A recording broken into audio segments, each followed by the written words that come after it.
ஒரு சிகை அலங்கார கூடம். ரொம்ப சுறுசுறுப்பாக எல்லாரும் வேலை செஞ்சுக்கிட்டு இருக்கிறாங்க. முடி வெட்டிக்க வந்திருக்கிறவங்க நிறைய பேர் எல்லாரும் வரிசையாக உட்காந்துருக்குறாங்க. அந்த சமயத்தில் திடீர்னு கதவை திறந்துக்கிட்டு ஒருத்தர் உள்ளே வர்றார். அவர் ஒரு பெரிய மனிதர். அவரும் முடி வெட்டிக்கிறதுக்காக தான் உள்ளே வந்திருக்கிறார். அவரை பார்த்த உடனே அங்கே வரிசையில் உட்காந்துருந்தவங்க எல்லாரும் எழுந்திரிச்சு அவர்கிட்ட வந்துட்டாங்க. அவரை சுற்றி நின்றுக்கிட்டாங்க. எப்படி இருக்கிறீங்க, நல்லா இருக்கீங்களா அப்படின்னு விசாரிக்க ஆரம்பிச்சிட்டாங்க. எல்லாம் முடிஞ்சதும் வந்தவர் கேட்டார், வரிசையில் கடைசியாக இருக்கிறவர் யார் அப்படின்னு கேட்டார். ஏன்னு கேட்டாங்க. நான் அதுக்கு அடுத்தபடியாக உட்காரணும், அதுக்காக தான் கேட்குறேன் அப்படின்னார். உடனே அங்கே இருந்தவங்கள்லாம் என்ன சொன்னாங்க தெரியுமா? நீங்கள் வரிசையில் காத்திருக்கக்கூடாது, நீங்கள் அரசாங்கத்தின் தலைவர், உங்களுக்கு நேரம் முக்கியம், அதனால் நீங்கள் முன்னாடி போங்க அப்படின்னு சொன்னாங்க. ஆனால் அதை அவர் கேட்கல. தோழர்களே, உங்களுடைய கருத்துக்கு ரொம்ப நன்றி. எல்லாரும் வரிசையாக தான் வரணும், அதுதான் முறை. வரிசையில் வரணுங்கிற நடைமுறையை நானும் பின்பற்ற விரும்புகிறேன். நாம் எல்லாரும் சமமானவர்கள் அப்படின்னார். இப்படி சொல்லிவிட்டு வரிசையில் கடைசியாக இருந்த ஒரு நாற்காலியில் போய் உட்காந்துக்கிட்டார். தன் சட்டை பையில் இருந்த ஒரு செய்தித்தாளை எடுத்தார், படிக்க ஆரம்பிச்சிட்டார். ஆனால் அங்கே இருந்தவங்களால இதை பார்த்துக்கிட்டு சும்மா இருக்க முடியல. ஒருத்தர் எழுந்திரிச்சு வந்தார். ஐயா, இப்போ என்னுடைய முறை வந்திருக்குது, நான் தான் போக வேண்டிய முறை. உங்களை இங்கே காத்திருக்க வைக்கிறத விட ஒரு 5 ஆண்டுகளுக்கு கூட நான் முடி வெட்டிக்காமே இருந்துட முடியும் அப்படின்னார். அவர் மறுபடியும் சொன்னார், ஐயா, நீங்கள் வரிசை முறையை தாண்டி போக விருப்பப்படல, சரி, ஆனால் என்னுடைய முறையை மாற்றி கொடுக்கறதுக்கு எனக்கு முழு உரிமை இருக்குது. இதுக்கு பதிலாக உங்களுடைய கடைசி இடத்த நான் எடுத்துக்கிறேன், இதை நீங்கள் மறுக்க முடியாதுன்னார். அங்கே இருந்த மற்றவங்களும் இதை ஒரு மனசாக வற்புறுத்த ஆரம்பிச்சிட்டாங்க. அந்த பெரிய மனிதர் பார்த்தார், சரின்னு கடைசியாக ஒத்துக்கிட்டார். அவர் யார் தெரியுமா? அவர் தான் மாவீரர் லெனின். ரஷ்யாவில் கிரெம்ளின் சிகை அலங்கார கூடத்தில் தான் இது நடந்தது. எல்லாரும் இந்நாட்டு மன்னர்கள்னு வாயளவில் பேசுகிறதுல என்ன பிரயோஜனம்? நாம் எல்லாரும் சமங்கிறத நடைமுறையில் கடைபிடிச்சி காட்டினவங்க கொஞ்சம் பேர் தான். அவங்களில் ஒருத்தர் தான் லெனின். வரிசையில் நின்று வர்றதுங்கிறது ஒரு சிறந்த பண்பு, உயர்ந்த பண்பு. இன்றைக்கி பல இடங்களில் அது நமக்கு தேவைப்படுது. ஒரு ரேஷன் கடை வாசல், கடை திறக்கிறதுக்கு முன்னாடியே எல்லாரும் வரிசையில் நின்றுட்டாங்க. கடைசியாக வந்த ஒருத்தர் க்யூவில் முன்னாடி போகிறதுக்கு முயற்சி பண்ணுறார். ஏற்கனவே நின்றுட்டு இருக்கிறவங்க அவரை முன்னாடி போகிறதுக்கு விட மாட்டேங்கிறாங்க. கடைசியாக போய் நில்லையா அப்படின்னு எல்லாரும் கத்துறாங்க. அது அவர் காதில் வாங்கலை. முண்டி அடிச்சுக்கிட்டு முன்னாடி போகிறதுக்கே முயற்சி பண்ணிகிட்டு இருக்கிறார். எல்லாரும் சேர்ந்து அவரை வலுக்கட்டாயமாக இழுத்து கொண்டாந்து பின்னாடி கொண்டு போய் நிறுத்திவிட்டு சொன்னாங்க, இதை பாருப்பா, நாங்கள் இருக்கிற வரைக்கும் நீங்கள் முன்னாடி போய் எதையும் வாங்க முடியாது, தெரிஞ்சுக்கோ அப்படின்னாங்க. இப்போ அந்த ஆள் சொன்னாராம், நான் இங்கே பின்னாடி நிற்கிற வரைக்கும் நீங்களும் எதுவும் வாங்க முடியாது அப்படின்னாராம். ஏன்னு கேட்டிருக்கிறாங்க. நான் தான் அந்த கடையை திறக்க வேண்டிய ஆள் அப்படின்னா. ஒரு ஊரில் ஒரு மன்னன் இருந்தான், கொடுங்கோல் மன்னன். நிறைய தொந்தரவு பண்ணிக்கிட்டு இருந்தான். அவன் ஒரு தடவை என்ன பண்ணான் தெரியுமா? ஒரு தப்பும் பண்ணாத ஒரு இளைஞனை பிடிச்சி ஜெயிலில் அடைச்சுட்டான். அந்த பையனோட சொந்தக்காரங்கள்லாம் ராஜா கிட்ட போனாங்க. அவன் ஒரு தவறும் பண்ணலை, அவனை விடுதலை பண்ணுங்க அப்படின்னு கெஞ்சி கேட்டுக்கிட்டாங்க. மன்னன் யோசனை பண்ணான். அந்த இளைஞனை கூப்பிட்டுக்கிட்டு வர சொன்னான். அவனை கொண்டாந்து ராஜா முன்னாடி நிறுத்தினாங்க. இதை பாருப்பா, உன்னை நான் விடுதலை பண்ணுவேன், ஆனால் ஒரு கண்டிஷன். அந்த நிபந்தனையை நீ நிறைவேற்றினா உனக்கு விடுதலை அப்படின்னா மன்னன். சரின்னு ஒத்துக்கிட்டான் பையன். மன்னன் கண்டிஷன் என்னங்கிறத சொன்னான். உங்ககிட்ட ஒரு செம்மறி ஆட்டை கொடுக்க போகிறேன், 1 மாதத்துக்கு அதுக்கு தேவையான தீனியையும் கொடுக்க போகிறேன். 1 மாதம் கழித்து அந்த ஆட்டை எடை போட்டு பார்ப்பேன். அந்த ஆட்டின் எடை கொஞ்சம் கூட கூடி இருக்கக்கூடாது. எடை கூடி இருந்தால் உனக்கு விடுதலை கிடையாது. என்ன சொல்கிற அப்படின்னா. பையனுக்கு ஒன்றும் புரியல, பயமாக போயிட்டுது. குழம்பிக்கிட்டே நின்றுக்கிட்டு இருக்கிறான். சரி, ஒரு நாள் டைம் தரேன், நல்லா யோசனை பண்ணி பார்த்துட்டு நாளைக்கு உன் முடிவை சொல்லு அப்படின்னா மன்னன். பையன் கவலையோடு வெளியில் வந்தான். அங்கே ஒரு பெரியவர் நின்றுக்கிட்டு இருந்தார். அவர்கிட்ட விஷயத்தை சொன்னான். அந்த பெரியவர் இந்த பையனுக்கு காதோட காதாக ஒரு வழியை சொல்லி கொடுத்தார். அதை கேட்டதும் பையன் மறுபடியும் மன்னன் முன்னாடி நின்னா, உங்கள் நிபந்தனையை ஏற்றுக்கிறேன்னு சொன்னான். மன்னன் ஒரு ஆட்டுக்குட்டியையும் அதுக்கு 1 மாதத்துக்கு தேவைப்படுற தீவனத்தையும் கொடுக்கும்படியாக உத்தரவு போட்டான். கொடுத்தாங்க, ஓடிட்டு போயிட்டான். 1 மாதம் தினமும் தவறாமல் அந்த தீவனத்தை ஆட்டுக்குட்டிக்கு போட்டுக்கிட்டு இருக்கிறான். 1 மாதம் கழித்து அந்த ஆட்டை அரண்மனைக்கு ஓட்டிகிட்டு போனான். மன்னன் அதை எடை போட்டு பார்க்குறான், எடை கூடவே இல்லை, அப்படியே தான் இருக்குது. உடனே போட்ட நிபந்தனைப்படி அந்த இளைஞனை விடுதலை பண்ணிவிட்டான். சரி, ஆட்டுக்கு எடை கூடாமல் இருக்கிறதுக்கு அந்த பெரியவர் சொல்லி கொடுத்த யோசனை என்ன அப்படின்னா, அது வேற ஒன்றும் இல்லை. அந்த ஆட்டுக்கு எதிரில் அது கண்ணில் படுற மாதிரி ஒரு ஓனாயை கட்டி போட சொன்னார். அவ்வளவுதான். ஆட்டுக்கு ஓநாய்ங்கிறது பிறவி பகை. ஓநாயை பார்த்தா ஆடு நடுங்க ஆரம்பிச்சிரும், அவ்வளவு பயம். தினமும் அந்த ஆடு பயந்துக்கிட்டே தேனி சாப்பிட்டுது, எடை கூடல. அதுதான் ரகசியம். இது சின்ன பிள்ளைங்களுக்கான ஒரு கதை. இதிலேருந்து தெரிஞ்சுக்க வேண்டிய உண்மை என்னன்னா, நாமெல்லாம் சாப்பிட்றப்ப மனசும் உடம்பும் அமைதியாக இருக்கணும். அப்போ தான் அது உடம்புல ஒட்டும்.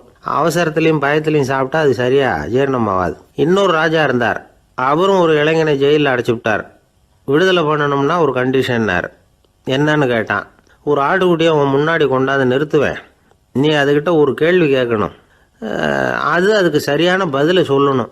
அப்படி செஞ்சுட்டா உனக்கு விடுதலைன்னார். இளைஞன் யோசனை பண்ணி பார்த்தான், சரின்னு ஒத்துக்கிட்டான். அது பிரகாரமே ஆட்டுக்குட்டியை பதில் சொல்ல வச்சுட்டான். என்ன நடந்தது தெரியுமா? ஆட்டுக்குட்டியை கொண்டாந்து நிறுத்தினாங்க. இவன் மெதுவாக அதுக்கிட்ட போனான். அது காதுகிட்ட போய் ஏப்ரலுக்கு அடுத்த மாதம் என்ன மாதம்னு கேட்டான். அது உடனே மேன்னு கத்திச்சு. இவன் விடுதலை ஆகிட்டான். ஒரு நண்பர் வந்தார். ரொம்பவும் இறுக்கமாக உடை அணிஞ்சிருந்தார். அதாவது ஆடைக்குள்ளே அவர் மாட்டிக்கிட்டு இருந்தது மாதிரி தெரிஞ்சது. ஏன் துணி குறைச்சலாக எடுத்துட்டிங்களா அப்படின்னு கேட்டோம். இல்லைங்க, எனக்கு எப்போவுமே இறுக்கமாக உடை அணிகிறது தான் பிடிக்கும் அப்படின்னார். ஒருத்தர் எப்படி உடை அணிகிறார் அப்படிங்கிறத வச்சு அந்த ஆள் எப்படிப்பட்டவர் அப்படிங்கிறத கண்டுபிடிச்சிடலாம். உடை அணிகிற விதம் ஒருத்தருடைய மனநிலையை வெளிப்படுத்துதான். இப்போ இறுக்கமான உடை அணிகிறவங்க பொதுவாக மன நிம்மதி இல்லாதவங்களாக இருப்பாங்களாம், கோபக்காரங்களாக இருப்பாங்களாம். ரொம்ப தொலைதொலைப்பாக ஆடை அணிகிறவங்க இருக்கிறாங்கல்ல, அவங்கெல்லாம் அமைதியான ஆளாக இருப்பாங்களாம், சாந்தமாக இருப்பாங்களாம். இவங்கெல்லாம் போராடுறதுக்கு சரியாக வரமாட்டாங்களாம். இப்படி ஒரு கணிப்பு இருக்குது. அதனால தான் போர் வீரர்களுக்கெல்லாம் இறுக்கமான உடையை தான் கொடுக்கறது வழக்கம். ஆனால் சன்னியாசிகளை பாருங்கள், அவங்களுக்கெல்லாம் ரொம்ப தொலை உடைகள் தான். அவங்கெல்லாம் டைட் பேண்ட் போட்டுக்கிட்டு நிற்க மாட்டாங்க சன்னியாசிகள்லாம். அதே மாதிரி சன்னியாசிகள்லாம் காவி உடைய தேர்ந்தெடுக்கிறதுக்கும் காரணம் உண்டு. பல ஆண்டுகள் சோதனை செஞ்சு பார்த்துட்டு தான் சன்னியாசத்துக்கு காவி தான் சரி அப்படின்னு முடிவு பண்ணியிருக்கிறாங்க. இப்போ பௌதீக விஞ்ஞானப்படியும் அதுதான் சரி. அதாவது சூரிய ஒளியில் 7 வண்ணங்கள் உண்டு. ஒரு பொருள் மேலே அது விழும்பொழுது அந்த பொருள் நமக்கு சிவப்பாக தெரிஞ்சதுன்னா அந்த பொருள் சிவப்பை தவிர மற்ற எல்லா நிற கதிர்களையும் உள்வாங்கிக்கிட்டு சிவப்பு நிறத்தை மட்டும் வெளியில் விடுது, அதாவது விலக்கி விடுது. அதனால தான் அந்த பொருள் சிவப்பாக தெரியுது. உடல் ஆரோக்கியத்துக்கு ஓரளவு சிவப்பு தேவைப்படுது. அதனால தான் காவி உடை அணிஞ்சால் சூரிய ஒளி ஓரளவு சிவப்பை விலக்கிவிடும். அதாவது சிவப்பின் பலனும் கிடைக்கும், இந்த சிவப்பின் கெடுதலும் இல்லை அப்படின்னு யோசனை பண்ணாங்க. காவி உதய வேளையின் நிறம். கீழ் வானத்தில் கதிர் உதிக்கிற வேளையில் முதல் ஒளி தோன்றுகிற நேரத்தில் காவி நிறம் தான் கசியும். தியானம் செய்கிறப்போ முதல்ல காணக்கூடிய ஒளி காவி நிறம் தான். தியானத்தின் உச்ச நிலையின் நிறம் நீலம். தியானம் காவி நிறத்தில் ஆரம்பமாகி நீல நிறத்தில் நிறைவடைகிறது அப்படிங்கிறார் ஓஷோ. நீலம் தியான சிகரம், காவி தியான ஆரம்ப குறியீடு, ஒரு சன்னியாசியின் ஆரம்ப தரிசனம் அப்படிங்கிறார் அவர். ஒருத்தர் நாள் பூரா காவி உடைய அணிஞ்சிருந்தா அந்த நிறம் அவருக்கு தியானத்தை பற்றிய நினைவை ஊட்டிக்கிட்டே இருக்கும். இப்படியே ஆடைக்கும் தியானத்துக்கும் இடையில ஒரு தொடர் ஏற்படுது. ஒரு துறவியின் உள்ளார்ந்த பண்பாக அது மாறுது. கடை வீதியில் ஒரு பொருள் வாங்க போகிறோம், அது மறந்துடக்கூடாதுங்கிறதுக்காக ஞாபகம் முடிச்சு போட்டுக்கிறோம். அந்த முடிச்சுக்கும் பொருளுக்கும் தொடர்பு இல்லை. ஆனால் கடை வீதிக்கு போன உடனே அந்த முடிச்சு அந்த பொருளை ஞாபகப்படுத்துது. அதாவது அந்த முடிச்சு ஒரு தொடர்பு அம்சமாக அமையுது. அது மாதிரி தான் காவி உடையும். ஒரு துறவி நடக்கும் பொழுது, சாப்பிடும் பொழுது, குளிக்கும் பொழுது அவருடைய காவி உடை அவருக்கு ஞாபகப்படுத்திக்கிட்டே இருக்கும். அது ஒரு நிலைப்படுத்தப்பட்ட நினைவாக ஞாபகம் முடிச்சாக மாறிடுது. காவி ஆடை இல்லைன்னா ஒருத்தரால் துறவியாக முடியாதுன்னு அர்த்தம் இல்லை. அதே நேரத்தில் காவி ஆடையால் ஒன்றும் பிரயோஜனம் இல்லை, அதில் ஒன்றும் அர்த்தம் இல்லை அப்படின்னு சொல்லிட முடியாது. இதுதான் உண்மை. இவ்வளவு தூரம் காவி ஆடையை பற்றி சொல்கிறதுனால எல்லாரும் சன்னியாசியாக போயிடுங்கோ அப்படின்னு நாம் சொல்கிறதாக யாரும் நினச்சிடக்கூடாது. மனசுக்கும் நிறத்துக்கும் உள்ள சம்பந்தத்தை தெரிஞ்சுக்கிறதுக்காக தான் இவ்வளவும். நமக்கு தெரிஞ்ச நண்பர் ஒருத்தர் இருக்கிறார், ஆஃபீஸில் வேலை பார்க்குறவர். ஒவ்வொரு மாதமும் 20ஆம் தேதிக்கு பிறகு அவரை போய் பார்த்தீங்கன்னா காவி உடை அணிஞ்சிக்கிட்டு, கண்ணை மூடிக்கிட்டு, கை ரெண்டையும் விரித்து வச்சுக்கிட்டு தியானத்திலேயே உட்காந்துருப்பார். ஏன் இப்படி பண்ணுறீங்கன்னு கேட்டேன். அதாவது 20ஆம் தேதிக்கு பிறகு என் கையில் ஒரு பைசா கூட கிடையாது, ஒரு சன்னியாசி லெவலில் இருக்கிறேன், என்கிட்ட எதுவும் செலவுக்கு கேட்காத அப்படின்னு என் மனைவிக்கு நாசூக்காக உணர்த்துறதுக்காக அப்படி உட்காந்துருப்பேன் அப்படின்னு விளக்கம் கொடுக்குறார் அவர். ஊருக்கு வெளியில் அமைதியான ஒரு இடம், அங்கே ஒரு ஆசிரமம், அங்கே ஒரு சாமியார். அவர் தினமும் நல்ல போதனைகள்லாம் செய்வார். பல பேர் போய் அங்கேயே சில நாள் தங்கி இருந்து அவர் சொல்கிற அறிவுரைகளை எல்லாம் கேட்டுக்கிட்டு வர்றது வழக்கம். ஒரு தடவை அவரை பார்த்துட்டு போகிறதுக்காக 3 வெளியூர் தம்பதிகள் வந்தாங்களாம். அந்த மடத்திலேயே சாப்பிட்டுக்கிட்டு தங்கி இருந்து அவங்களுடைய போதனைகளை கேட்டுக்கிட்டு போகணுங்கிறது அவங்க நோக்கம். காலையில் குளிச்சுட்டு பூஜையில் உட்காந்தார் அந்த சுவாமி. இவங்களும் குளிச்சுட்டு அந்த பூஜையை பார்க்கறதுக்காக அவர் முன்னாடி வந்து உட்காந்தாங்க. பூஜை ஆரம்பமாச்சு. சம்பிரதாயப்படி அது ரொம்ப நேரம் நடந்துக்கிட்டே இருக்குது. இவங்களுக்கு நல்ல பசி இருந்தாலும் இந்த நேரத்தில் அதை எப்படி வெளியில் காட்டிக்கிறது? பேசாமல் இருந்தாங்க. அந்த சுவாமி பூஜையை முடித்தார். அதுக்கப்புறம் பேச ஆரம்பித்தார். பேச்சு அருமையாக தான் இருந்தது, அமிர்தமாக தான் இருந்தது. இருந்தாலும் இவங்களுக்கு இருக்கிற வயிற்று பசி அது சரியாக கவனிக்க விடலை. அந்த சுவாமியே இதை கவனிச்சதா தெரியல. இவங்களுக்கு மனசுக்குள்ள ஒரு எண்ணம், உள்ள சாப்பாடு தயாராகிட்டு இருக்கும் போல இருக்கு, இந்த பேச்சு முடிஞ்சது நம்மளை உள்ளே அழைச்சிட்டு போய் சாப்பாடு போடுவாங்கன்னு நினைக்கிறோம் அப்படின்னு இவங்களாம் நினச்சிக்கிட்டாங்க. ஆனால் சுவாமி இதை பற்றி எதுவுமே பேசலை, கண்டுக்கலை. ஒரு அம்மாவால் அதுக்கு மேலே சும்மா இருக்க முடியுமா? முடியல. சாப்பாட்டை கவனிக்கலாமா அப்படின்னு சொல்லி மெதுவாக ஆரம்பித்தாங்க. கவனிக்கலாமே அப்படின்னு உள்ளே அழைச்சிட்டு போனார் சுவாமி. இவங்க ரொம்ப அவசரமாக எழுந்திருச்சு உள்ளே ஓடினாங்க. அங்கே ஒரு மேஜை மேலே ஒரு கிண்ணம் மூடி இருந்தது. இதுதான் சாப்பாட்டு மேஜை போல இருக்கு, இங்கே சாப்பாடு வந்துடும் அப்படின்னு நினச்சாங்க. உடனே போய் சுற்றி உட்காந்துக்கிட்டாங்க. சுவாமி அந்த கிண்ணத்தை எடுத்து அந்த அம்மா கிட்ட கொடுத்தார். அவங்க அதை வாங்கி மூடியை திறந்து பார்க்குறாங்க. உள்ளே ஒரு சாவி இருக்குது. சரிதான், இது சமையலறை சாவி போல இருக்கு. அங்கே போய் அதை திறந்து சாப்பாட்டை நாமே எடுத்துக்கிட்டு வந்து இங்கே வச்சுக்கிட்டு சாப்பிடணும் போல இருக்கு அப்படின்னு நினச்சாங்க. சாவி இருக்கு இல்லையா, வாங்க பூட்டு நிறையா காட்டுறேன் அப்படின்னு சுவாமி அவங்கள அழைச்சிட்டு போனார், காட்டினார். இவங்க அந்த அறையை ரொம்ப அவளோடு திறந்தாங்க. உள்ளே பார்த்தா அங்கே அரிசி, பருப்பு, விதவிதமான காய்கறி எல்லாம் இருக்குது.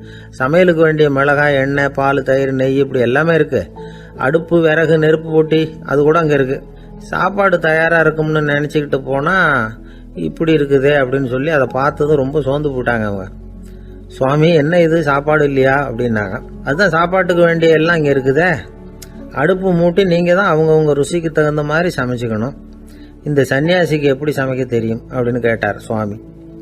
சாப்பாடு தயாராக இருக்கும்னு நாங்கள் எதிர்பார்த்தோம் அப்படின்னாங்க. நீங்கள் இப்படி சொல்லுவீங்கன்னு நானும் எதிர்பார்த்தேன்.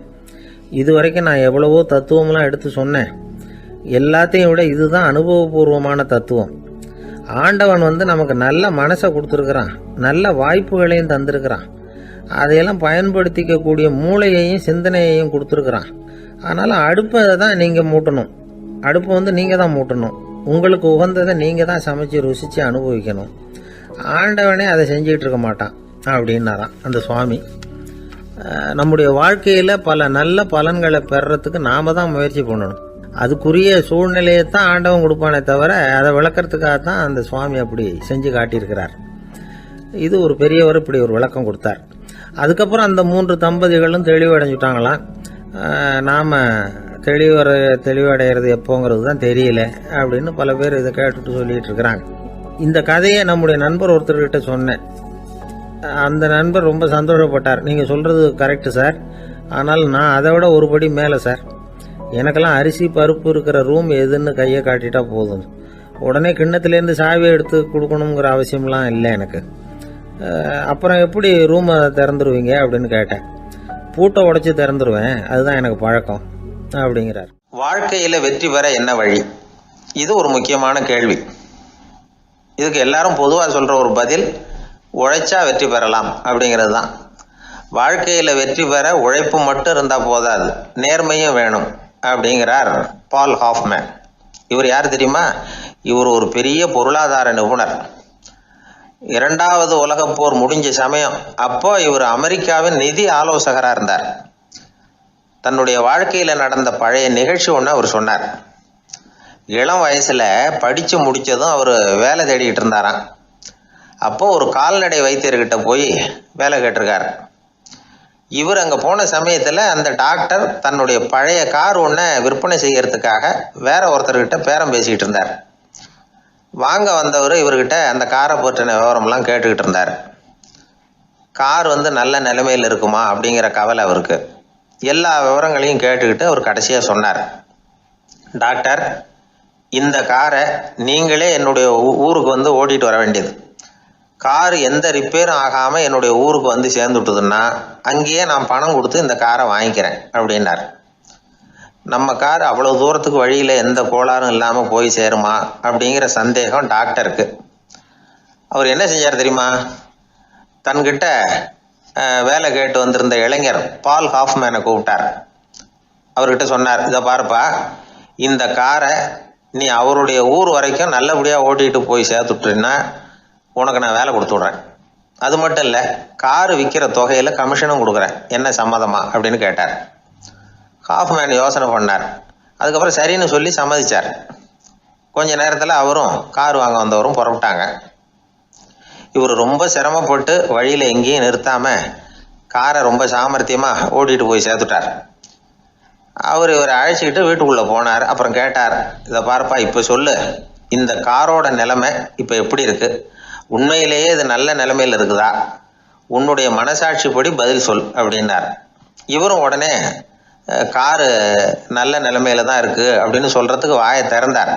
அதுக்குள்ளே பார்வை எதிரில் உள்ள சுவர் மேலே பட்டுது. அங்கே இயேசுநாதர் படம் ஒன்று மாட்டியிருந்தாங்க. அதுக்கு அடியில் எழுதியிருந்த வாசகம் என்னன்னா, நீ பேசும் ஒவ்வொரு வார்த்தையையும் இயேசு கவனித்து கொண்டிருக்கிறார் அப்படின்னு இருந்தது. அந்த வரிகளை பார்த்தார். உடனே காரு சரியில்லை அப்படிங்கிற உண்மையை சொல்லிவிட்டார்.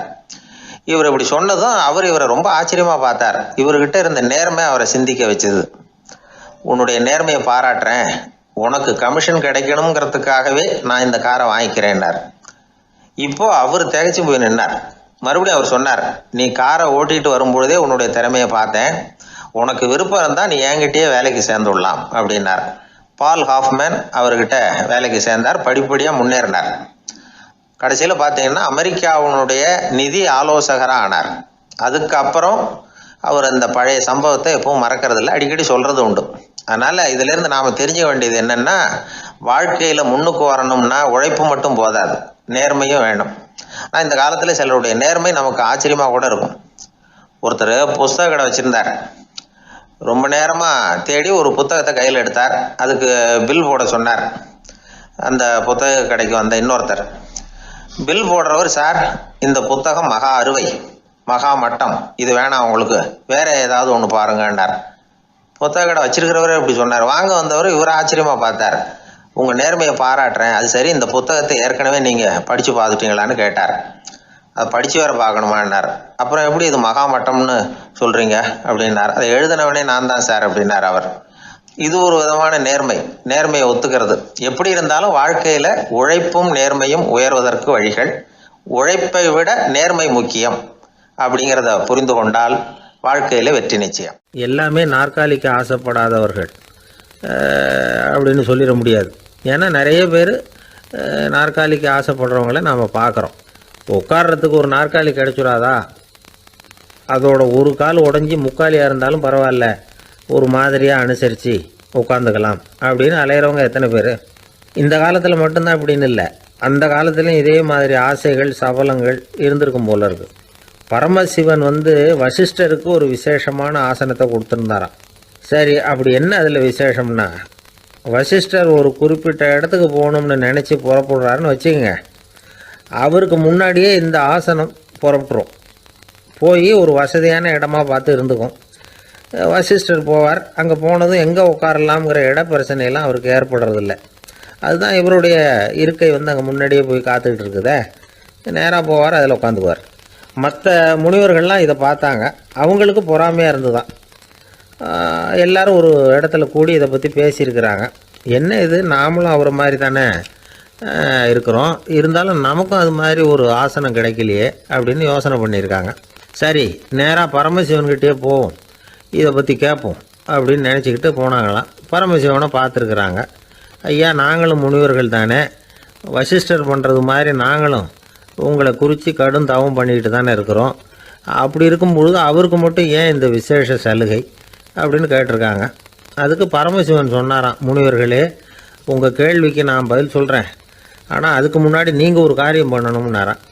என்ன செய்யணும் சொல்லுங்கன்னு இருக்காங்க. நீங்கள் ஒவ்வொருத்தரும் தனித்தனியாக போய் உங்களை விட உயர்ந்த ஒருத்தரை தேடி கண்டுபிடிச்சி அவருக்கு அதிதி பூஜை பண்ணி அவரை ஒரு மண்டலத்துக்குள்ளே என்கிட்ட அழைச்சிட்டு வந்துருங்க அப்படின்னாராம். சரின்னு எல்லாரும் புறப்பட்டுருக்காங்க. அவங்க போனதுக்கப்புறம் நந்தி தேவனை அழைச்சி வசிஷ்டரை கூப்பிட்டுக்கிட்டு வர சொன்னாராம். அவர் வந்தார். வணங்கினார். வசிஷ்டரே, இன்னையிலேருந்து ஒரு மண்டலத்துக்குள்ளே உங்களை விட தாழ்ந்தவர் ஒருத்தரை தேடி கண்டுபிடிச்சி அவருக்கு அதிதி பூஜை பண்ணி அவரை என்கிட்ட கூப்பிட்டுட்டு வாங்கன்னு விட்டார். சரின்னு இவரும் புறப்பட்டு போயிட்டார். கொஞ்ச நாள் ஆச்சு. முனிவர்கள்லாம் திரும்பி வந்தாங்க. பரமசிவன் முன்னாடி வந்து நின்னாங்க. ஐயா, எவ்வளவோ தேடி பார்த்துட்டோம், எங்களை விட உயர்ந்தவர்கள் யாருமே கிடைக்கல அப்படின்னாங்களாம்.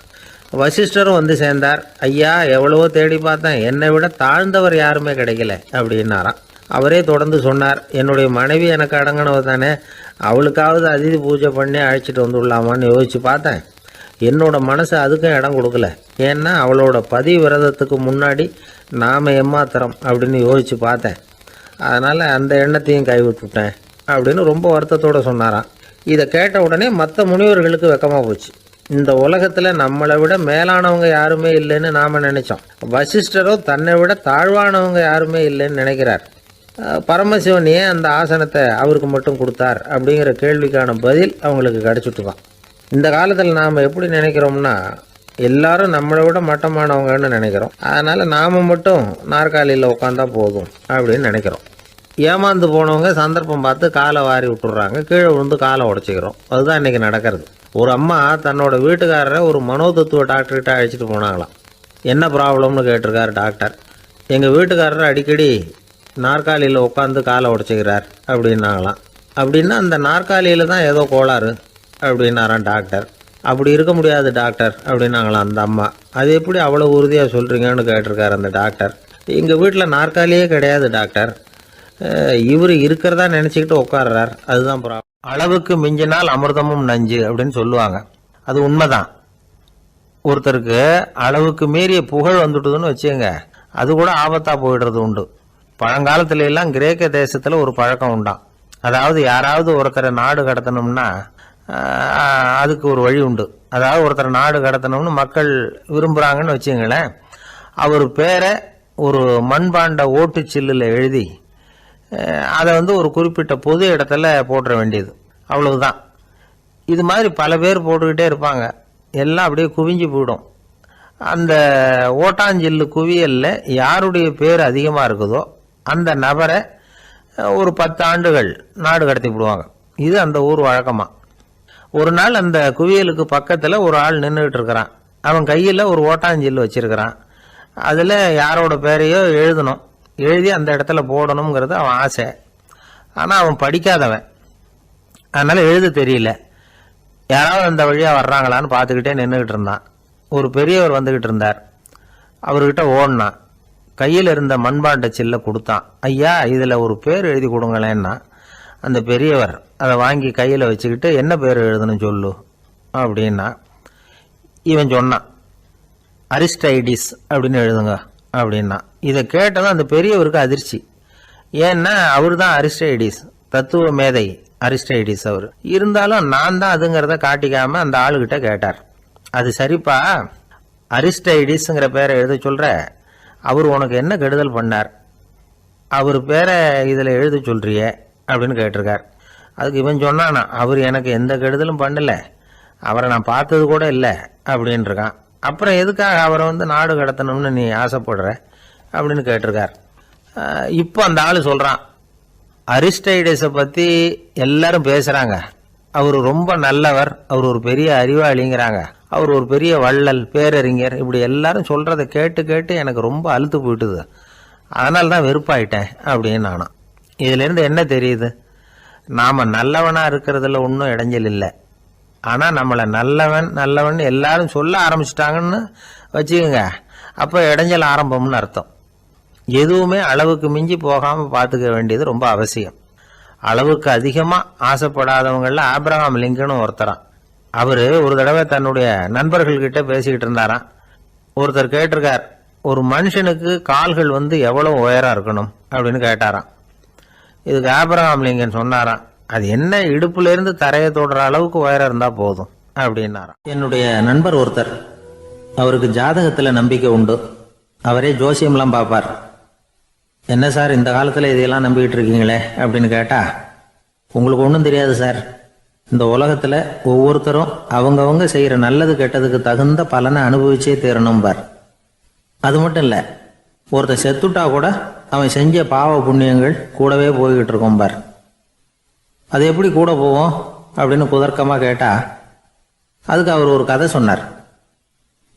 அது ரொம்ப சுவாரஸ்யமாக இருந்தது. அது என்ன கதைன்னா, ஒரு ஊரில் ஒருத்தர் இருந்தாராம். அவர் ஜோசியம் பார்க்குறதுல ரொம்ப கெட்டிக்காரரான். ஒருத்தருடைய தலைமுடியை மட்டும் அவர்கிட்ட காட்டினா போதும், அதை மட்டும் பார்த்துட்டு அவருடைய ஜாதகத்தையே அலசி விடுவாராம். அப்பேற்பட்ட திறமை. அந்த ஆள் ஒரு சமயம் கன்னியாகுமரி கடற்கரைக்கு போயிருந்திருக்கார். அங்கே கரை ஓரமாக ஒரு மண்டை ஓடு கிடந்திருக்கு. அதை எடுத்து பார்த்துருக்கார். அந்த மண்டை ஓட்டை வச்சுக்கிட்டே அதோட ஜாதகத்தை அலசியிருக்கார். இந்த மண்டை ஓட்டுக்கு உரிய ஆசாமி வாழ்க்கையில் ரொம்ப கஷ்டப்பட்டிருக்கணும், நிறைய கஷ்டத்தை அனுபவிச்சிருக்கணும். அது தாங்க முடியாமல் தான் கடலில் விழுந்து தற்கொலை பண்ணிகிட்டு இருக்கான் அப்படிங்கிறத அவர் கணிச்சுட்டார்.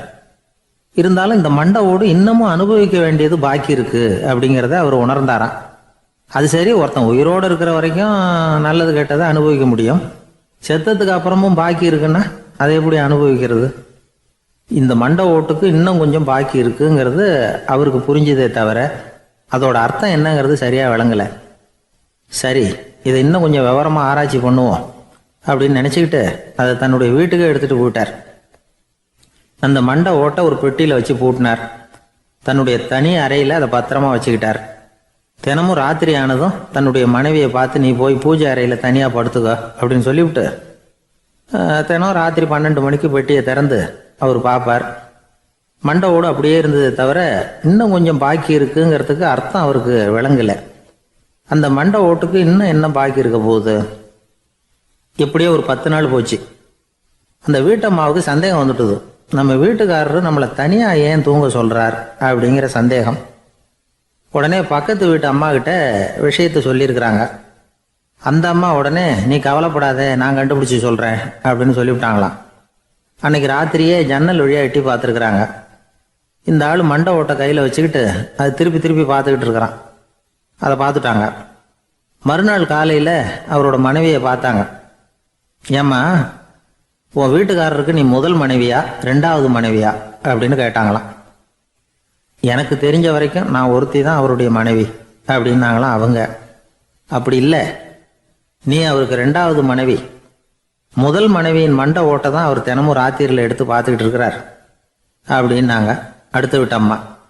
அப்படியா விஷயம் அப்படின்னு சொல்லிவிட்டு கணவன் வீட்டில் இல்லாத நேரமாக பார்த்து அந்த மண்டை ஓட்டை எடுத்து கொண்டாந்து ஒரு உரலில் போட்டு உலக்கையால் குத்தி நொறுக்க ஆரம்பிச்சிட்டாங்க.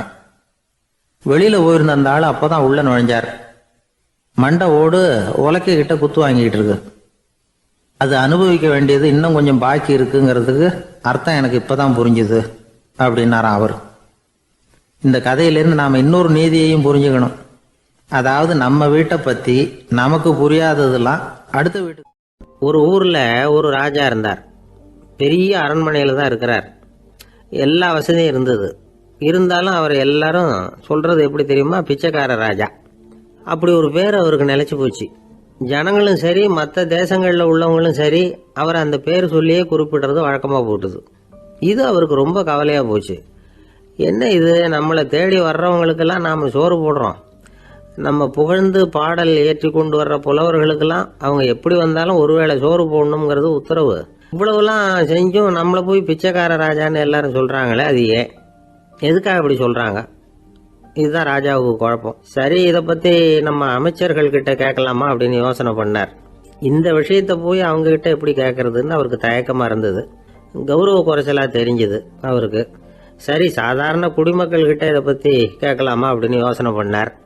கேட்கலாம், ஆனால் அவங்க யாரும் ராஜா முன்னாடி வந்து நின்று தைரியமாக பேசக்கூடிய அளவுக்கு இல்லை. ராஜாவோட குழப்பம் நாளுக்கு நாள் அதிகமாக போச்சு. கடைசியாக அவர் ஒரு முடிவுக்கு வந்தார். அதாவது இதை பற்றி ஒரு பிச்சைக்காரங்கிட்டே கேட்டு பார்த்துட்டா என்ன. இதுதான் அவர் பண்ண முடிவு.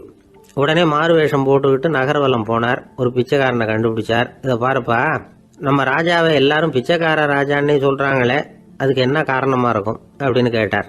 அதுக்கு அவன் சொல்கிறான், இதுக்கான பதிலை இன்னும் ஒரு 30 நாளில் சொல்கிறேன் அப்படின்னா. உடனே இவருக்கு சந்தோஷம். உண்மையை அவங்ககிட்ட சொன்னார். நான் வேற யாரும் இல்லை, நான் தான் இந்த நாட்டு ராஜா. இப்போ நீ என் கூடவே வந்துடும், அரண்மனையிலேயே தங்கிக்கோ. 30 நாள் கழித்து எனக்கு பதில் சொல்லிவிட்டு அதுக்கப்புறமா நீ போகலாம் அப்படின்னு சொல்லி அழைச்சிட்டு வந்துட்டார். அரண்மனையில் ஒரு மூலையில் அவன் தங்கறதுக்கு இடம் கொடுத்தார். தினம் 2 வேளையும் இவனுக்கு சோறு போடுங்க அப்படின்னு உத்தரவு போட்டார். ராஜா கொடுத்த இடத்துல போய் உக்காந்துக்கிட்டான் அந்த பிச்சைக்காரன். தினமும் அந்த அரண்மனையில் நடக்கிறதையெல்லாம் கவனிச்சுக்கிட்டு வந்தான். வேளைக்கு சாப்பாடு வரும், சாப்பிட்டுக்கிட்டு இருக்கான். இப்படி 30 நாள் முடிஞ்சுது. ராஜா வந்தார். என்ன, என்னோட கேள்விக்கு பதில் என்னன்னு கண்டுபிடிச்சிட்டியான்னார். கண்டுபிடிச்சிட்டேன்னா. என்ன எல்லாரும் பிச்சைக்கார ராஜான்னு சொல்றாங்களே, அது நியாயமா படுதா உனக்குன்னு கேட்டார். நியாயமா தான் படுது, சந்தேகம் இல்லாம நீங்க பிச்சைக்கார ராஜா தான். என்னதான் நீங்க வசதியோடவும் படைபலத்தோடவும் இருந்தா கூட நீங்க எங்க வர்க்கத்தை சேர்ந்த ஆசாமி தான் அப்படின்னு அடிச்சு சொல்லிவிட்டான் அந்த ஆள். எதனால் அப்படி சொல்றேன்னு கேட்டார் இவர். அரசே, ஒரு உண்மையை கண்டுபிடிச்சு சொல்றதா நான் உங்ககிட்ட சொன்னேன். நீங்க ராஜ பரம்பரைன்னா உடனே உங்க கழுத்துல கிடக்கிற முத்து மாலையை கழட்டி பரிசா கொடுத்துருப்பீங்க, பொன்னையும் மணியையும் கொடுத்துருப்பீங்க. ஆனா நீங்க அப்படி செய்யல. என்ன ஒரு மூலையில உட்கார வச்சு 2 வேளை சோறு போட சொன்னீங்க. உங்களை தேடி யார் வந்தாலும், யார் வந்து பாராட்டி பேசினாலும் அல்லது பிரச்சனைகளை சொன்னாலும் நீங்க செய்யற ஒரே காரியம் சோறு போடுறது தான். பிச்சைக்காரனுக்கு சோறு மட்டும்தான் உலகம். உங்க விஷயத்திலையும் நீங்க அப்படித்தான் நினைக்கிறதாக தெரியுது. நல்லா கவனிங்க. எந்த ஒரு பிரச்சனைக்கும் சோறு தான் முடிவுன்னு நினைக்கிறீங்க பாருங்க. நீங்க சந்தேகமில்லாத எங்களை சேர்ந்த ஆளுதான் அப்படின்னுட்டான் அந்த பிச்சைக்காரன். அதுக்கப்புறம் தான் அந்த ராஜா தன்னுடைய தவறுகளை எல்லாம் தேர்த்திக்கிட்டாராம். பசின்னு வர்றவங்களுக்கு சோறு தான் போடணும், அது தப்பு இல்லை. பாராட்ட வர்றவங்களுக்கெல்லாம் சோத்தையே போட்டு அனுப்புனா இப்படிதான் பேர் வரும். எனக்கு தெரிஞ்ச ஒருத்தர் தினமும் யாராவது ஒருத்தரை தன் வீட்டுக்கு அழைச்சிட்டு போவார், சாப்பாடு போட்டு அனுப்புவார். முன்னறிவிப்பு இல்லாம திடீர்னு ஒரு விருந்தாளியோட வீட்டில் போய் இவர் நிக்கிறது வழக்கம். அந்த அம்மாவும் இவருக்காக தயார் பண்ணி வச்சிருந்ததை இவர் அழைச்சிட்டு வந்திருக்கிற விருந்தாளிக்கு போட்டுருவாங்க. விருந்தாளி சாப்பிட்டுட்டு போனதுக்கு அப்புறம் இவர் மனைவி கிட்ட உனக்கு சிரமம் வேணாம் அப்படின்னு சொல்லிவிட்டு பக்கத்தில் உள்ள ஒரு ஹோட்டலுக்கு போய் காசு கொடுத்து சாப்பிட்டுட்டு வந்துருவார். பல நாள் இப்படி நடக்கும். ஒரு நாள் அவரை தனியா கூப்பிட்டுக்கிட்டு போய் ஏன் இப்படி பண்றீங்கன்னு கேட்டோம். அதுக்கு அவர் சொல்றாரு, எங்க வீட்டு சாப்பாட்டுல இருந்து தப்பிக்கிறதுக்கு எனக்கு வேற வழி எதுவும் தெரியல சார், அதனாலதான் இப்படி பண்ணிட்டு இருக்கிறேன் அப்படின்னார் ரொம்ப பரிதாபமா. இப்பெல்லாம் நம்ம ஊர்ல மாமியார் மருமகள் ஒருத்தர் நல்லா புரிஞ்சுக்கிட்டு நல்ல விதமா தான் இருக்கிறாங்க பல இடத்துல. அதனால நான் இப்ப சொல்ல போற கதையை கேட்டுவிட்டு இந்த காலத்துல அவ்வளவு மோசமா யாரு சார் நடந்துக்கிறாங்க அப்படின்னு கேட்டு யாரும் சண்டைக்கு வரக்கூடாது. இன்னொரு உண்மையையும் சொல்லிவிடுறேன். அதாவது இந்த கதையை நமக்கு எழுதி அனுப்பி இருக்கிறதே கொஞ்ச நாள்ல மருமகளாகவும் அதுக்கப்புறம் கொஞ்ச காலத்துல மாமியாராகவும் ஆக போற ஒரு நேயர் தான். சரி, இந்த கதைக்கு வருவோம். அதாவது ஒரு சின்ன குடும்பம், அந்த வீட்டில் மாமியார் ஆட்சி, அவங்க வச்சது தான் சட்டம். பிள்ளையண்டான் எப்படின்னா அம்மா சொல்றதையும் கேட்டுக்குவான், மனைவி சொல்றதையும் கேட்டுக்குவான், நமக்கு என்னத்துக்கு வம்புங்கிற டைப்பு. மருமகள் பேரில் குறை கண்டுபிடிக்கிறதுலேயே அந்த மாமியாருக்கு ஒரு சுவாரஸ்யம்.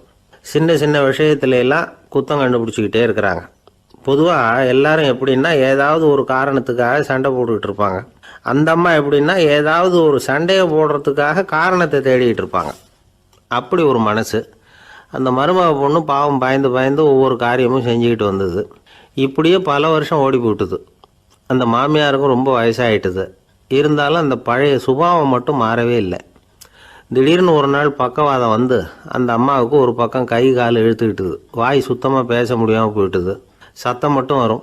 ஒரு பக்கத்து கை காலை அசைக்க முடியும். பேசுறதெல்லாம் கையால் தான், அதாவது கை சைகையால்.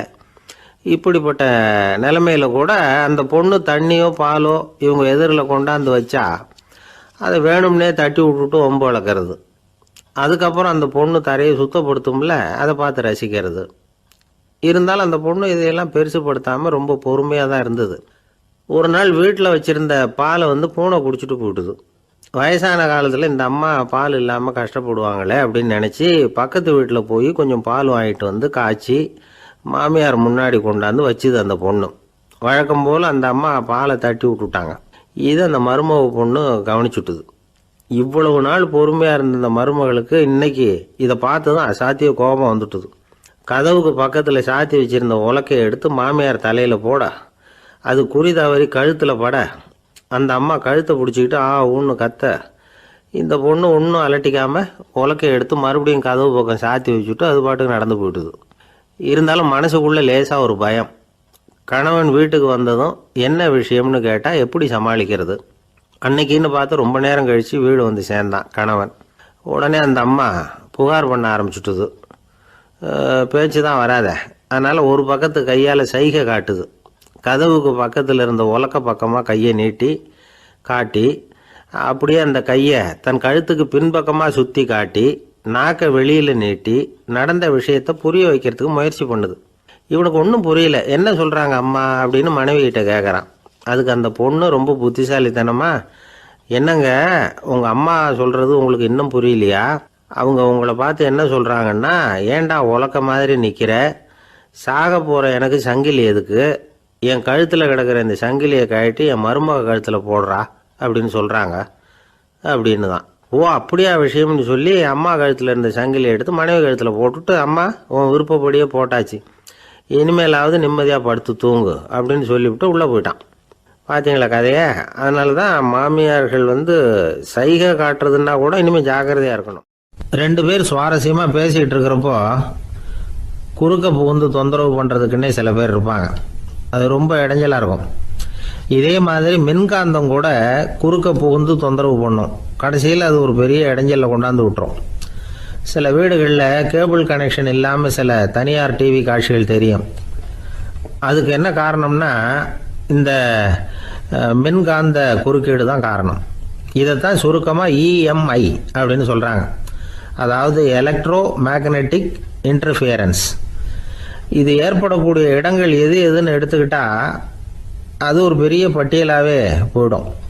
இந்த இஎம்ஐ தொந்தரவு கேபிள் டிவியில் மட்டும்தான் இல்லை, ராக்கெட் ஏவுதளத்தில் உள்ள ரேடார்கள், அங்கே உள்ள சில சக்தி வாய்ந்த தொலைத்தொடர்பு சாதனங்கள், விமான தளங்களில் உள்ள ரேடார்கள், கப்பல் தளங்களில் பொருத்தப்பட்டிருக்கக்கூடிய சக்தி வாய்ந்த ஆண்டனாக்கள், இப்படி நிறைய சொல்லலாம். காவல் நிலையங்களில் பயன்படுத்தப்படுகிற வயர்லெஸ் தொடர்பு சாதனங்கள் கூட ஓரளவுக்கு இந்த மின்காந்த அலைகளை வெளியிடும். நம்ம வீட்டில் உட்காந்துக்கிட்டு ரேடியோ கேட்டுக்கிட்டு இருப்போம் அல்லது டிவி பார்த்துக்கிட்டு இருப்போம்.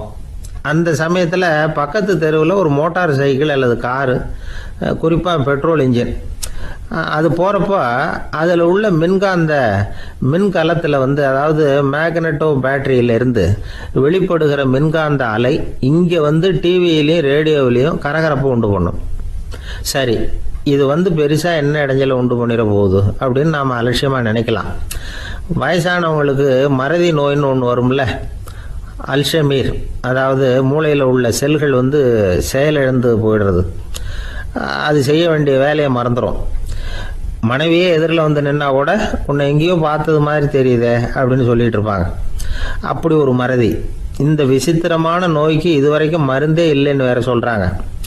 இந்த மைக்ரோ ஓவன் அப்படின்னு சொல்லக்கூடிய சமையல் அடுப்புகள் கூட மின்காந்த அலைகளை வெளியிடுது. சமயத்தில் சில தொழிற்சாலைகளில் கூட பெரிய விபத்துக்களை இந்த இஎம்ஐ உண்டு பண்ணிவிடும். இதை பற்றி தீவிரமாக சிந்திக்க ஆரம்பித்ததே ஒரு விபத்துக்கு பிறகு தான். அமெரிக்காவுக்கும் வியட்நாமுக்கும் இடையில போர் நடந்தது. அந்த சமயம் அமெரிக்காவுக்கு சொந்தமான விமானம் தாங்கி கப்பல் ஒன்று வியட்நாமை தாக்கிறதுக்கு தயாராக ஏவுகணைகளோட கடலில் நிறுத்தி வைக்கப்பட்டிருந்தது. தற்செயலாக அந்த பகுதியில் கப்பல் தொலைத்தொடர்பு பகுதிக்கு அருகில் ஊடுருவிய இந்த சக்தி வாய்ந்த ரேடியோ அலைகள் ஏவுகணையில் இருந்த மின்னணு சர்க்கியூட்டை பூர்த்தி செஞ்சு வச்சுட்டுது. அவ்வளவுதான், ஏவுகணை அங்கேயே வெடித்து சிதறி போச்சு. 130 பேர் அந்த இடத்துலயே உடல் கருகி செத்து போட்டாங்க. ஏகப்பட்ட பொருள்கள் நாசம். இந்த விபத்துக்கான காரணம் என்னங்கிறத உடனடியாக யாராலையும் கண்டுபிடிக்க முடியல. ரொம்பவும் கடுமையாக முயற்சி பண்ணி கடைசியாக கண்டுபிடிச்சாங்க, இது இந்த இஎம்ஐ வேலை தான் அப்படின்னு.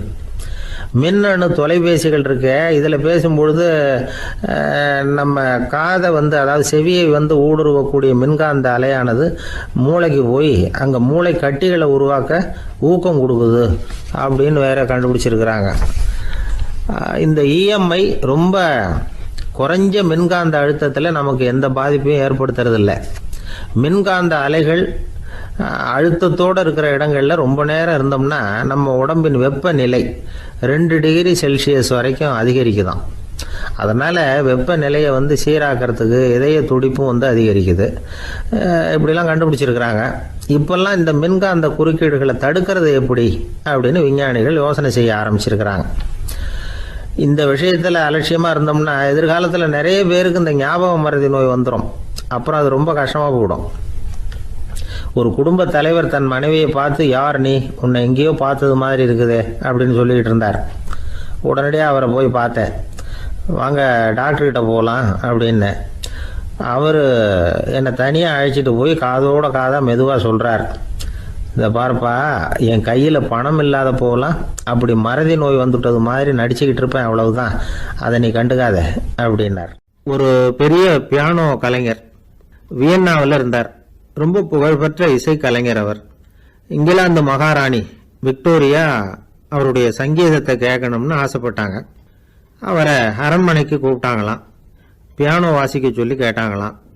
இவரும் ரொம்ப பிரமாதமாக வாய்ச்சி காட்டியிருக்கார். உடனே பாராட்டி பரிசுகள்லாம் கொடுத்து அனுப்புனாங்களாம். அந்த இசையை கேட்கறதுல அரசிக்கு ரொம்பவும் ஆர்வம் உண்டு. அதனால அதுக்கப்புறமும் அந்த கலைஞர் அடிக்கடி அரண்மனைக்கு வர வேண்டிய அவசியம் ஏற்பட்டது. ஏன்னா அரசி கூப்பிட ஆரம்பிச்சாங்க. இவர் போகணும், அங்கே இசை நிகழ்ச்சி நடத்தணும். இவர் அங்கே பாடி வாசிக்கிறது உண்டு. ஒரு தடவை மகாராணி அவரை பார்த்து, உங்கள் நாட்டு தேசிய கீதம் பாடுங்களேன் அப்படின்னு கேட்டாங்களாம். உடனே அவர் தன்னுடைய நாடான ஆஸ்திரியாவின் தேசிய கீதத்தை பாடியிருக்கிறார். அவர் பாட ஆரம்பித்த உடனே மகாராணி எழுந்திருச்சு நின்னாங்களாம். அதுக்கு மரியாதை செலுத்துகிற நோக்கத்தோட பாட்டு முடிகிற வரைக்கும் அப்படியே நின்றுகிட்டு இருந்தாங்களாம். இதுதான் அந்த அரசியினுடைய பெருந்தன்மை. அதாவது நாட்டுப்பற்றுங்கிறது அந்த அளவுக்கு அப்படி இருக்கணும். இப்படி ஒரு அரசியே நம்ம நாட்டு தேசிய கீதத்துக்கு எழுந்திருச்சு நின்று மரியாதை செலுத்துறாங்க அப்படிங்கிறத புரிஞ்சுக்கும் பொழுது அந்த முதிய கலைஞரின் மகிழ்ச்சிக்கு அளவே இல்லையா. அதுக்கப்புறம் அந்த பியானோ கலைஞர் ஒரு நாள் தன்னுடைய நண்பர் ஒருத்தர்கிட்ட பேசிக்கிட்டு இருந்தாராம். அப்போ சொன்னாராம், மகாராணியார் எனக்கு எவ்வளவோ பரிசுகள்லாம் கொடுத்துருக்குறாங்க. ஒரு தடவை எனக்கு வைரக்கல் பதித்த அணி ஒன்றை கூட பரிசாக கொடுத்தாங்க. ஆனால் அதை விட உயர்ந்த விலை மதிக்க முடியாத அணி என்ன தெரியுமா? நான் என்னுடைய நாட்டு தேசிய கீதத்தை நான் பாடுறப்போ அவங்க எழுந்திருச்சு நின்று மரியாதை செலுத்தினாங்களே, அதுதான் எனக்கு கிடைச்ச மிகப்பெரிய பரிசு அப்படின்னாராம். எனக்கு தெரிஞ்ச சங்கீத வித்வான் ஒருத்தர் இருக்கார். சமீபத்தில் ஒரு நாள் அவரை பார்த்தேன். எப்படி போயிட்டுருக்கு உங்கள் தொழில் அப்படின்னு கேட்டேன். ரொம்பவும் வித்தியாசமாக போயிட்டுருக்குங்க அப்படின்னார். என்ன சொல்கிறீங்க அப்படின்னேன். முன்னாடியெல்லாம் நான் பாடினா எதிரில் இருக்கிறவங்க தான் எழுந்திரிச்சு போயிட்டு இருந்தாங்க. இப்போ எப்படின்னா நான் பாட ஆரம்பிச்சுட்டா உடனே பக்கவாத்தியக்காரனே எழுந்திரிச்சு போயிடுறான் அப்படின்னார் ரொம்ப வேதனையோட. ஒருத்தரை பார்த்து உன்னுடைய நண்பர்கள் யார் அப்படின்னு ஒரு கேள்வி கேட்டு பாருங்க. கொஞ்சம் யோசிச்சு யோசிச்சு பதில் சொல்லுவாங்க. அவங்க கிட்டேயே உன்னுடைய எதிரிகள் யார் அப்படின்னு கேளுங்க, கடகடன்னு ஒப்பிச்சிருவாங்க. நம்ம மனசு இருக்க அது எப்படின்னா, நம்ம நண்பர்களை விட எதிரிகளை அது நல்லா ஞாபகத்தில் வச்சுக்கும். இது ஒரு ஆச்சரியமான உண்மை. உங்களால் நண்பர்களை மறந்துட முடியும், ஆனால் எதிரிகளை மறந்துட முடியாது. இது ஒரு வேடிக்கையான நிலைமை தான். அழகான தருணங்களை நாம் ஏன் மறந்துடுறோம்? இது இயற்கை. ஏன்னா நம்ம மனசு மலர்களை கவனிக்கிறது இல்லை, அதில் இருக்கிற முள்ளை தான் கவனிக்குது. தன்னை காயப்படுத்துகிற எதையும் அது உடனே கண்டுகொள்ளுது. ஒரு தெளிந்த சிந்தனையுடைய மனசு மிக அழகாக உள்ள எல்லாத்தையும் கவனிக்கும். அது நன்றியுடன் உணரக்கூடிய எல்லாத்தையும் பார்த்து குறிச்சிக்கும். இப்படிப்பட்டவங்க வாழ்க்கை இயல்பாகவே நல்லா அமையும். அது ரொம்ப அபூர்வம். மனசில் உள்ள ஒரு சிறிய அமைப்பை மாற்றுவதை பொறுத்து தான் இந்த விஷயம் அப்படிங்கிறார் ஓஷோ. ஒரு யூத கோவில் இருந்து தான், அது யூதர்களின் மடமாகவும் இருந்தது.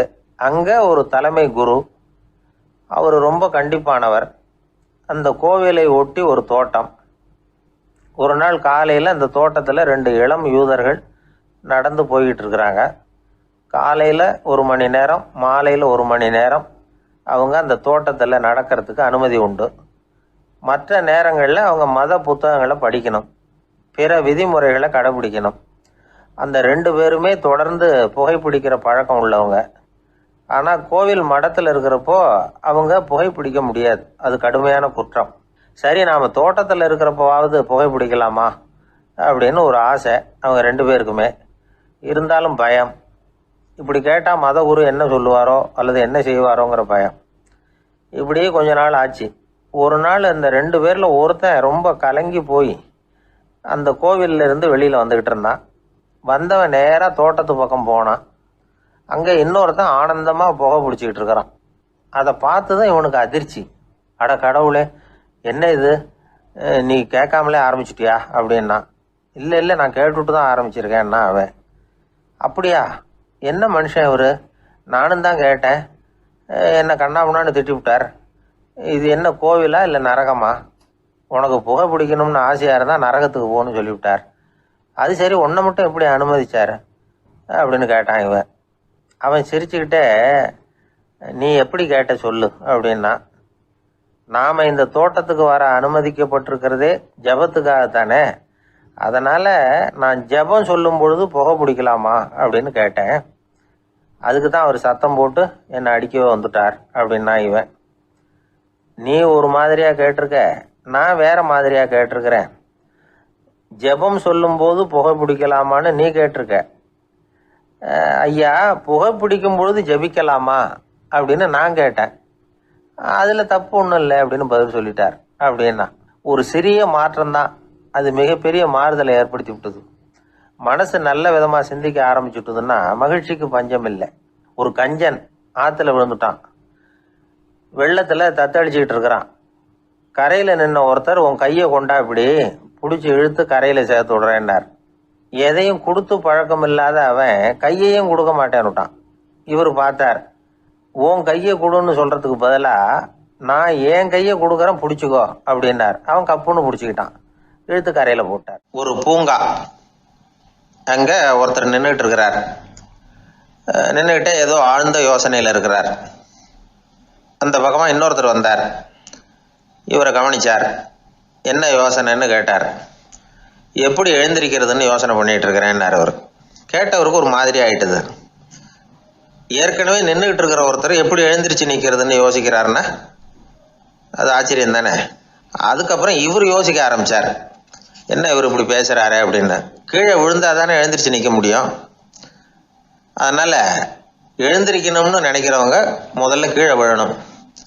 இவர் முதல்ல கீழே விழணும், அதுக்கப்புறம் தான் எழுந்திருக்கிறது எப்படின்னு சிந்திக்க முடியும். இந்த உலகத்தில் எல்லாருமே கீழே விழுந்து எழுந்தவர்கள் தான். இப்போ இந்த குழந்தை பருவத்தில் கீழே விழாமல் நடைபயில கற்றுக்கிட்டவங்க யாராவது உண்டா? சின்ன வயசில் ஒரு தடவை கூட கீழே விழலை சார், அப்படியே பிறந்தார் வளர்ந்தார் பெரியவர் ஆயிட்டார் அப்படின்னு யாரையும் சொல்ல முடியாது. அதனால் மனுஷங்கிறவன் விழுந்து புரண்டு எழுந்து தான் நடக்க கற்றுக்கிறான். ஒரு உண்மையை நாம் எல்லாரும் புரிஞ்சுக்கணும். இந்த உலகத்தில் தவறு செய்யாத மனிதர்களே யாரும் கிடையாது. அப்படி இருக்கிறப்போ எப்போதாவது நாம் தவறு பண்ணிவிட்டோம்னா அதுக்காக மனசு உடஞ்சி போயிடக்கூடாது, வாழ்க்கையில் வெறுப்பு வந்துடக்கூடாது. ஒரு தவறு நடந்துட்டுதா அதுக்காக மனசு உடஞ்சி போடாதீங்க, அதை ஒரு பாடமாக எடுத்துக்கங்க. அதே தவறு மறுபடியும் நடக்காமல் வேணும்னா பார்த்துக்கலாம், அது போதும். தடைக்கல்ல படிக்கெல்லாம் மாற்றிக்கணும், இதுதான் இதில் முக்கியம். ஒரு அலுவலகம், அங்கே ஒரு அதிகாரி, அவர் உயர்ந்த பதவியில் இருந்தார். சிறந்த நிர்வாகின்னு பேர் வாங்கினவர் அவர். அவர் தனக்கு கீழே வேலை செய்கிறவங்க கிட்டெல்லாம் சொல்லுவாராம், இந்த நிறுவனத்தில் நீங்கள் எத்தனை தடவை வேணும்னாலும் தவறுகள் செய்யலாம், ஆனால் ஒரே விஷயம் என்னென்னா ஒரே தவறை மறுபடியும் செய்யக்கூடாது, அது முக்கியம் அப்படிம்பாராம். இதை மேம்போக்காக பார்த்தா அவர் ஏதோ தன்னுடைய ஊழியர்களை தவறு செய்ய தூண்டுறது மாதிரி தெரியும். ஆனால் உண்மை அப்படி இல்லை. இன்னைக்கு என்ன நடக்குது தெரியுமா? அநேகமாக எல்லா மனிதர்களுமே ஒரே தவறை தான் மறுபடியும் செய்கிறாங்க. விளையாட்டு வீரர்கள் ஒரே மாதிரியான தவறுகளை திரும்ப திரும்ப செய்கிறது உண்டு. கணக்கு எழுதுகிறவங்கள பாருங்கள், ஒரே தப்பை மறுபடியும் செய்வாங்க. அலுவலகம் வருகிறவர்களை கவனிங்க, ஒரு நாள் தாமதமாக வந்தால் பரவாயில்ல, தினமும் தாமதமாக வருவாங்க. இது மாதிரி செய்த தவறையே திரும்ப திரும்ப செய்கிறதுக்கு என்ன காரணம் அப்படின்னா சோம்பல், ஞாபக மறதி, கவனக்குறைவு, தன்னுடைய திறமை பேரில் அளவுக்கு மீறிய நம்பிக்கை, இப்படி இதில் ஏதாவது ஒரு காரணமாக இருக்கலாம் அப்படிங்கிறாங்க இது பற்றி ஆய்வு செய்கிற வல்லுநர்கள். ஒரு தடவை செஞ்ச தவிர மறுபடியும் செய்கிறது இல்லைன்னு முடிவு செஞ்சுக்கிட்டு அதை செயல்படுத்த கற்றுக்கணும், அது போதும், வாழ்க்கை வெற்றிகரமாக அமையும் அப்படிங்கிறாங்க அந்த அனுபவசாலிகள். அதனால் வெற்றிகரமாக வாழ்க்கையில் நடைபோட விரும்பும் இளைஞர்கள் தவிர்க்க வேண்டியது என்னென்னா, முதல்ல சோம்பலை தவிருங்கள், சுறுசுறுப்பாக இயங்குங்கள் அப்படிங்கிறது அவங்க அறிவுரை. ரெண்டாவது ஞாபக மறதி, எந்த செயல்லையும் ஈடுபாடு வேணும், அக்கறை வேணும். மூணாவது கவனக்குறைவு, எதையும் அலட்சியப்படுத்தக்கூடாது. நாலாவது என்னால் முடியாதது எதுவுமே கிடையாது அப்படிங்கிற அளவுக்கு மீறிய நம்பிக்கை, அது ஆபத்தில் கொண்டு போய் விட்டுரும். அதனால் முதல் தவறு உங்களுக்கு ஒரு பாடமாக அமையணும். ஒரு மனிதர் அவர் தன்னுடைய 2 காதுலையும் கட்டு போட்டுக்கிட்டு வந்தார். அவருடைய நண்பர் அதை கவனிச்சுட்டார். என்ன சார் ஆச்சு, 2 காதுலையும் கட்டு போட்டுருக்கீங்களே அப்படின்னு விசாரிச்சார். ஒன்றுமில்லை சார், வீட்டில் ரொம்ப ஆர்வமாக டிவியில் கிரிக்கெட் மேட்ச் பார்த்துக்கிட்டு இருந்தேன். அப்போது என்னுடைய மனைவி துணிகளுக்கு அயர்ன் பண்ணிகிட்டு இருந்தாங்க. அயர்ன் பாக்ஸை அப்படியே வச்சுட்டு அடுப்பங்கரைக்கு போயிட்டாங்க. அந்த சமயம் பார்த்து டெலிஃபோன் பண்ணி அடிச்சுது. அவசரமாக ஓடி போய் அதை எடுத்து காதில் வச்சேன். அப்போ தான் தெரியும் அது அயர்ன் பாக்ஸுங்கிற விஷயம். சூடாக இருந்ததா, சுட்டு விட்டுது அப்படின்னாரு. 1 காது சரி சார், 2 காதும் ஏன் அப்படி ஆச்சு அப்படின்னு கேட்டார். அதே ஆள் மறுபடியும் ஃபோன் பண்ணா சார் அப்படின்னாரு. இவர் எவ்வளோ தூரம் யோசிச்சிருப்பார் பாருங்க. அதனால் ஒரு தவறு மறுபடியும் நடக்கக்கூடாது. முதல் தவறு உங்களுக்கு ஒரு பாடமாக அமையட்டும் அப்படிங்கிறது தான் இதிலிருந்து நாம் தெரிந்து கொள்ள வேண்டிய கருத்து. அதனால் தவறுகள் அதெல்லாம் தடைக்கெல்லாம் நினைக்க வேண்டாம், படிக்கெல்லாம் நினைப்போம். அப்படி நினைச்சோம்னா வாழ்க்கையில் வெற்றி நிச்சயம். ஒரு ராஜா இருந்தார். அவர் ஒரு பெரிய கோயில் கட்டினார். பல ஊர்களிலிருந்து சிற்பிகள்லாம் கொண்டுகிட்டு வந்தார். அழகழகா சிற்பங்களை செய்ய சொன்னார். ஊர்ல உள்ள ஜனங்களும் கோயில் கட்டுறதுக்கு அவங்களால முடிஞ்ச உதவியை செஞ்சாங்க. ராத்திரி பகலா வேலை நடக்குது. கோயில் கொஞ்சம் கொஞ்சமா வசந்துகிட்டே வந்துட்டுது. அந்த ஊர்ல ஒரு வயசான அம்மா இருந்தாங்க, ரொம்ப ஏழை. அவங்களுக்கு மனசுக்குள்ள ஒரு உறுத்தல், இந்த ஊர்ல எல்லாரும் இந்த கோவில் கட்டுறதுக்கு அவங்களால முடிஞ்ச உதவியை பண்ணிட்டு இருக்கிறாங்க, நம்மளால ஒன்றும் பண்ண முடியலையே அப்படின்னு நினைச்சு கவலைப்பட்டாங்க. அவங்களுக்கு மனசு கேட்கல, ஏதாவது செய்யணும் நம்மளால முடிஞ்சது அப்படின்னு யோசனை பண்ணாங்க. நல்ல வெயில் நேரத்துல சிற்பிகள்லாம் ரொம்ப சிரமப்பட்டு செலவு அடிச்சுக்கிட்டு இருக்கிறாங்கல்ல, அவங்களுக்கு அந்த நேரம் தாகம் எடுக்குமே. அதனால சிரமப்பட்டு ஒரு குடத்துல தண்ணியை எடுத்துக்கிட்டு அதை இடுப்புல வச்சுக்கிட்டு மெதுவா கொண்டுகிட்டு அங்க போறது அப்படின்னு முடிவு பண்ணிட்டு அந்த அம்மா போச்சு. அங்க போய் வேலை செய்யறவங்களுக்கு தாகம் எடுக்கிற போலாம் ஒரு கோவலையில தண்ணியை எடுத்து கொடுத்துக்கிட்டு இருக்கிறது. இப்படியே பண்ண ஆரம்பிச்சுட்டு அந்த அம்மா. ஏதோ அந்த அம்மாவால முடிஞ்ச ஒரு சின்ன உதவி அது. இப்படி கொஞ்சம் கொஞ்சமா வேலை நடந்தது. கோபுரம் வசந்தது, எல்லா வேலையும் முடிஞ்சது. இனிமே கடைசியா கற்ப கிரகத்தின் மேல விமானம் அமைக்க வேண்டியதுதான் பாக்கி. அந்த வேலையும் ஆரம்பமாச்சு. அந்த சிற்பிகள்லயே அனுபவசாலியான ஒருத்தர் இந்த அம்மாவை தேடிட்டு வந்தார். பாட்டி, உங்ககிட்ட இருக்கிற ஏதாவது ஒரு பொருளை கொடுங்க, அந்த விமானத்துல வைக்கலாம் அப்படின்னு நாங்க நினைக்கிறோம் அப்படின்னார். இந்த அம்மாவுக்கு ஒன்றும் புரியல.